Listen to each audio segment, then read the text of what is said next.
एक गांव में अर्जुन नाम का एक लड़का रहता था। अर्जुन पढ़ाई में बहुत होशियार था और सब उसकी बुद्धि और तेज दिमाग की तारीफ करते थे। लेकिन अर्जुन की एक बड़ी कमजोरी थी, वह समय का सही उपयोग नहीं करता था।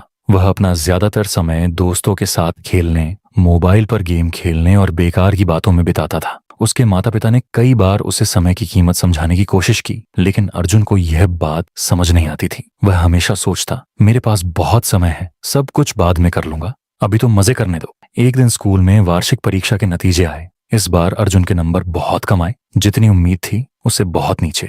जिस अर्जुन की टीचर तारीफ करते थे वही अब निराश हो गए। यहाँ तक कि उसके दोस्त भी उससे दूर होने लगे।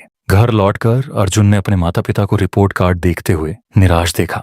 अर्जुन को खुद पर गुस्सा आया, लेकिन उसे समझ नहीं आया कि अब आदत कैसे बदले। उस रात अर्जुन अपने दादाजी के पास गया, जो गांव के सबसे समझदार और सम्मानित बुजुर्ग थे। दादाजी के पास बैठकर अर्जुन ने अपनी परेशानी बताई और कहा, दादाजी, मैं समझ नहीं पा रहा कि मैं इस बार फेल कैसे हो गया, जबकि मैं एक अच्छा छात्र हूँ। दादाजी मुस्कुराए और बोले, बेटा, समस्या यह नहीं कि तुम अच्छे छात्र नहीं हो, समस्या यह है कि तुमने समय को हल्के में लिया। समय बहुत कीमती होता है, अगर इसका सही उपयोग करो तो सफलता मिलती है, और अगर इसे बर्बाद करो तो ये पीछे खींच लेता है। अर्जुन ने हैरानी से पूछा, लेकिन दादाजी, समय तो हमेशा होता है ना, मैं बाद में भी सब कर सकता हूँ। दादाजी गंभीर होकर बोले, नहीं बेटा, समय नदी के बहते पानी जैसा है, जो बह गया वो कभी वापस नहीं आता। चलो मैं तुम्हें एक कहानी सुनाता हूँ, जिससे तुम्हें समय की कीमत समझ में आएगी। दादाजी ने कहानी शुरू की। बहुत समय पहले विक्रम नाम का एक शक्तिशाली राजा था। उसके पास बहुत धन दौलत, भव्य महल और ढेरों नौकर थे, लेकिन उसे भी समय बर्बाद करने की आदत थी। वह देर से उठता, दरबार की जगह दोस्तों के साथ समय बिताता और हर काम कल पर टाल देता। एक दिन एक साधु उसके दरबार में आया और बोला, राजा जी, आपके पास सब कुछ है, लेकिन आप अपनी सबसे कीमती चीज समय को बर्बाद कर रहे हैं। अगर आपने इसे सही से नहीं अपनाया तो एक दिन आपको पछताना पड़ेगा।